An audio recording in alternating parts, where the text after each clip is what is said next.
안녕하십니까. 이화여자대학교 에코크리에이티브 협동과정의 연구교수로 있는 경영학 박사 정창권입니다. 오늘 저는 여러분과 함께 시스템 다이내믹스라는 내용을 소개해 드리려고 합니다. 제가 앞으로 전해드릴 내용들은 이 안에 다 핵심적인 키워드들로 소개되어 있습니다. 시스템 다이내믹스라는 게 있고요. 시스템 사고라는 게 있고요. 시스템 띵킹, 그리고 아키타입이라는 말이 있습니다. 아마 이런 내용 중심으로 하나 둘씩 소개해 드리도록 하겠습니다. 저에 대한 소개를 잠깐 드리겠습니다. 프로파일 보시면 아시겠지만 제가 이 강의 내용을 통해서 전달해 주고 싶은 내용 중에는 상당 부분 제가 갖고 있던 비즈니스 백그라운드, 비즈니스 경험, 현장 경험 관점에서 그 임원으로서 그리고 경영학자로서 또 융합학자로서 여러분들 소개해 드리려고 합니다. 시스템 다이내믹스는 시작은 MIT에서 시작됐습니다. 그러다 보니까 MIT에 있는 다양한 석박사 과정에서 이렇게 시스템 사고가 많이 들어가 있고요. 시스템 다이내믹스도 많은 방법론으로 활용되고 있습니다. MIT뿐만 아니라 지금 런던 비즈니스 스쿨이나 다른 유수의 컨설팅 회사라든가 기업들에서 많이 활용되고 있는데요. 이화여자 에코크리에이티브 협동과정이라는 융합과정에서도 융합 방법론으로 이 시스템 다이내믹스를 활용하고 있습니다. 저희 이화여자 에코크리에이티브 협동과정은 대학원 과정인데 자연과학, 그 다음에 과학교육 사범대도 있고요. 인더스트리얼 디자인, 산업 디자인도 있고요. 언홍연, 언론홍보 영상과도 같이 있습니다. 그래서 굉장히 다양한 과가 모여서 만든 학제간 연구를 위한 그런 과정입니다. 여기에도 융합 방법론이 필요했고 거기에 이제 시스템 다이내믹스가 활용되고 있다고 보시면 되죠. 그래서 이런 자리까지 오게 된 것 같습니다. 시스템 다이내믹스 하면 딱 떠오르는 몇몇 선수들이 있습니다. 정말 대가들이죠. 선수라기에는 너무 죄송스러울 정도 대가들이신데요. 데니스 메도우, J.W. 포리스터, 피터 생에, 유리겐 랜더스. 아마 또 몇몇 또 소개해드리고 싶은 분들이 계세요. 근데 여기 사진에 안 나온 이유는 딱 한 가지입니다. 저랑 사진을 안 찍었습니다. 다음에도 다른 분들을 좀 소개해드리도록 하겠습니다. 잠깐 멈추셔서 이 화면을 멈추셔서 이 사진을 한번 화면 캡처하셔도 되고요. 잠깐 메모를 하셔도 좋습니다. 어떤 사람들인지 메모를 하시는 게 이 시스템 다이내믹스를 공부하는 데 있어서 꽤 중요합니다. 들어가 보겠습니다. 시스템 다이내믹스를 본격적으로 소개하기 전에 간단한 몇 가지 역사를 좀 소개해 드릴 텐데요. 시스템 다이내믹스는 1960년대 제이 포리스터 교수가 만든 겁니다. 물론 기존까지의 선행 연구를 쭉 모아서 이거 아닐까 해서 딱 만들었는데 또 이런 얘기를 하다 보면 한도 끝도 없이 될 텐데요. 좀 재미있습니다만 포인트는 J.W. 포리스터라는 교수가 엔지니어 출신이시고요. 공학 출신이고 이분이 MIT 슬론 스쿨, MIT 비즈니스 스쿨에 와가지고 실질적인 경영학 방법론으로 연구해서 만든 게 시스템 다이내믹스입니다.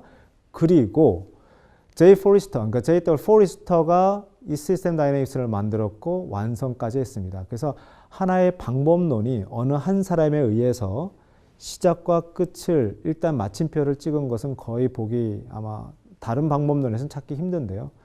거의 그렇습니다. 그래서 1960년대 포리스터 교수가 인더스트리얼 다이내믹스라는 것을 발행합니다.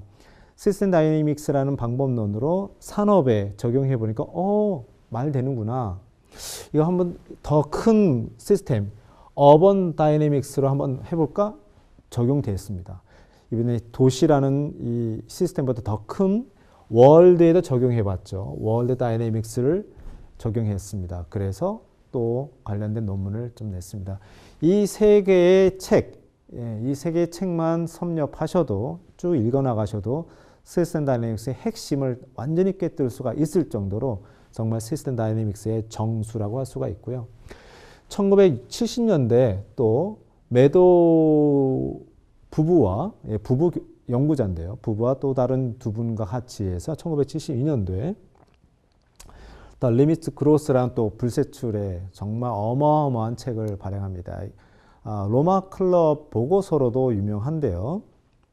1968년도에 만들어진 로마 클럽은 이탈리아의 재력가가 후원을 해서 만든 연구 모임이었는데 전 세계에 그 당시에 네노란 대가가 모여서 지구 문제를 해결하려고 만든 모임이었었죠. 거기에서 나온 책이 바로 The Limit Growth입니다. 이 책은 성장은 영원할 거라고 생각했던 그 당시의 시대적인 담론을 완전히 깨버린, 완전히 찬물기 얹은 성장은 한계가 있다. 성장은 영원하지 않다라는 것을 얘기했고요. 그 뒤에 30년 뒤에 45년 뒤에 다시 한번 점검을 해봤는데도 여전히 맞다라는 책과 보고서가 계속 나오고 있습니다. 그리고 1980년도에 베리 리치몬드라는 교수가 스텔라라는 프로그래머 소프트웨어를 개발합니다. 이것이 왜 중요하냐면 기존까지는 이게 엔지니어 중심의 그들만의 세계였거든요. 굉장히 어려웠습니다. 굉장히 복잡한 수식이 나오고 또 이 프로그램을 돌릴 때는 굉장히 많은 시간이 걸렸는데 스텔라라는 프로그램을 통해서 굉장히 쉽게 누구나 간편하게 사용할 수 있게끔 되었었죠. 자, 90년도에는 그러니까 80년도에서부터 90년도 이때 어떤 큰 변화가 또 생기냐면 시스템 다이내믹스는 공학 기반이었습니다. 그래서 좀 어려웠어요. 근데 이런 사고방식도 굉장히 필요하다. 보다 많은 사람들한테 전달해야 되겠다는 생각에 대중화의 깃발을 들게 됩니다. 그래서 대중화를 하려니까 일반 사람들이 뭐 공식을 넣고 뭐 미분, 적분하기 쉽지 않으니 그런 내용도 좋겠지만 그 빼고 나서 다른 부분 가지고 연구를 해서 많은 사람들과 공감하는 작업들을 많이 했는데 그 작업의 하이라이트가 바로 1990년대 연대에 피터 생게가 쓴 The Fifth Discipline, 우리나라의 제5경영으로 번역되어 있는데요. The Fifth Discipline, The Arts and Practice of the Learning Organization에서 그 당시에 마침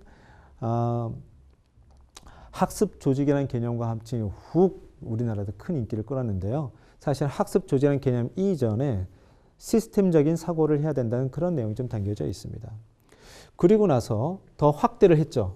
2000년대에는 이 시스템 다이내믹스를 만든 포리스터 교수를 중심으로 해서 이것은 이제는 초등학생, 중학생, 고등학생, 미국의 학제로는 K-12라고 얘기하는데요. K-12 프로그램으로도 소개돼야 된다.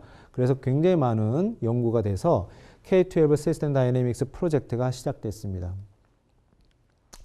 방금 이 화면에 보신 것처럼 제가 직접 1년 동안 초등학교 3학년, 4학년 학생들한테 이런 시스템 다이내믹스를 가르쳤어요. 얼마든지 가능했고요. 좀 더 많은 학생들한테 이 프로그램을 좀 소개해드리고 싶습니다.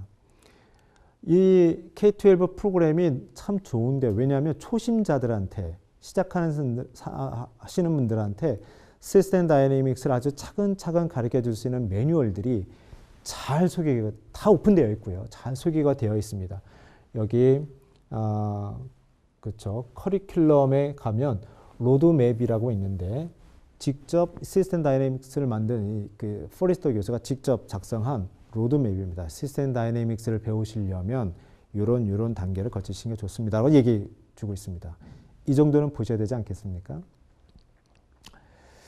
그리고 시스템 다이내믹스는 이제 굉장히 많이 실용적으로 활용되고 있는데 지금 보시는 화면에 있는 모습은 유튜브의 모습입니다. 이 유튜브 채널을 나중에 잠깐 스톱하셔서 한번 적어 보시고 그리고 한번 들어가 보세요. 제너럴 일렉트릭 헬스케어 부문의 수석 부사장입니다. 수석 부사장이 본인의 집무실에서 시스템 다이내믹스를 차근차근 거의 굉장히 많은 양의 강의를 쭉 해놓고 있어요. 이렇게 많은 분들이 시스템 다이내믹스를 전파하려고 하고 있는데 그 주체자들이 바로 기업의 CEO, 임원들, 오피니언 리더들 그분들이 많이 계신 거죠. 그만큼 많이 활용되고 있는 방법론이라고 보시면 될 것 같습니다. 자, 시스템 다이내믹스. 이제 시스템이란 뭐냐? 시스템의 가장 핵심적인 성격은 복잡성입니다. 복잡성. 네.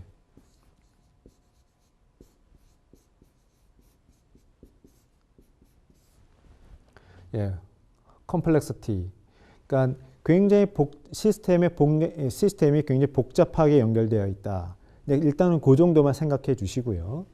다이내믹스라는 것은 시간에 따른 변화를 얘기합니다. 이걸 간단하게 표현하면 이거죠. 네, 시간의 흐름에 따라서 어떠한 변화가 생기느냐. 그래서 복잡성을 갖고 있는 시스템이 시간의 흐름에 따라서 어떻게 흘러가는지, 어떻게 변화되는지를 유심히 관찰하고 그 구조를 파악하고 그래서 그 다음에 그러면 어떻게 내가 원하는 방향으로 시스템 구조를 변경시킬까? 이러한 논의를 하는 분야가 시스템 다이내믹스다라고 보시면 될 것 같아요. 근데 시스템 다이내믹스는 좀 다른 식으로 표현하면 상당히 구조주의적인 관점입니다. 이 파란색 글자 있죠? 정말 제가 강조해드리고 싶은데요. Structure produces behavior. 이 표현은 이 시스템 다이내믹스의 각종 교과서에 정말 자주 반복되는 핵심적인 표현입니다. 구조가 이 행동은 시스템의 행동을 얘기하는 거예요. 근데 그 시스템의 행동에는 사람의 행동까지 포함되어 있습니다. 즉, 내가 움직이는 것은 나의 의지도 물론 있겠지만 큰 범위 안에서는 그렇게 될 수밖에 없다라는 겁니다. 어떠한 구조 내에서 어떠한 행동들이 이미 결정지어진다는 거예요. 이 얘기는 남을 블레임할 필요 없다. 남을 남 탓할 필요가 없다. 남을 탓하기 이전에 그렇게 될 수밖에 없는 시스템 구조를 파악해야 된다는 그러한 메타포, 그러한 어떤 은유적인 표현이라고 보셔도 됩니다.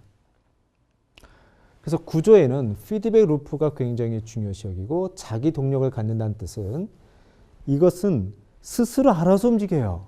시스템이라는 것은. 그래서 무섭다는 겁니다. 행태는 동태적 행태 유형, 패턴 오브 비헤이비어가 나오죠. 이런 시간의 흐름에 따라서 이렇게 막 흘러가는 그런 걸 얘기합니다.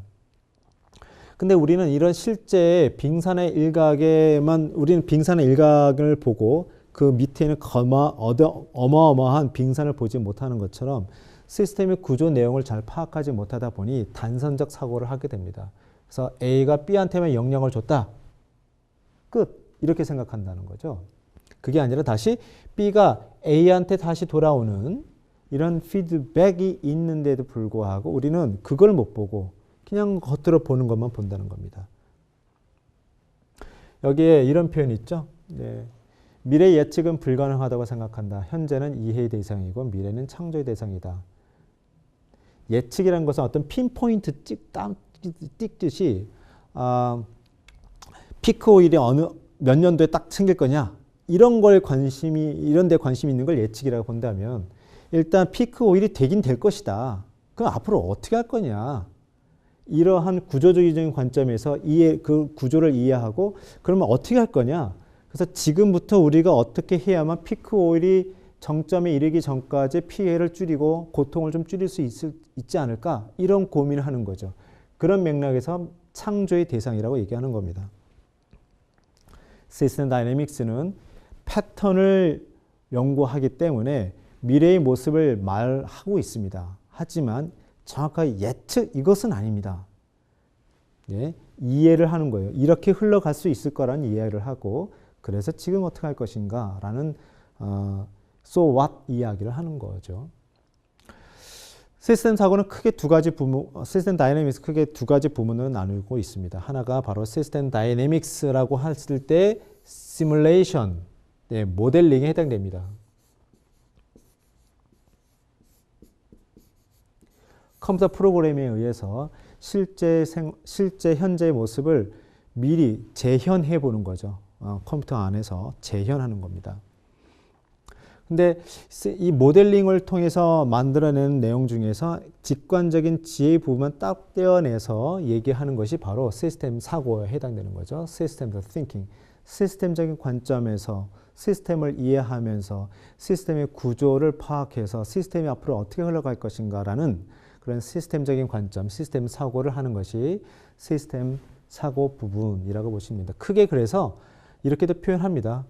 시스템 다이내믹스는 모델링과 시스템 사고 이렇게도 얘기를 하는데요. 대충 느낌 오시죠? 이 다이내믹 시뮬레이션 쪽에는 수학 좀 그런 내용이 좀 들어가고요. 시스템 사고는 상당히 직관적인 그런 분야라고 보시면 됩니다. 또 시스템 사고와 시스템 다이내믹 또 다른 비교를 한다면 시스템 사고는 부드러운 방법론, 딱딱한 방법 좀 어려워서 그런가 봐요. 네.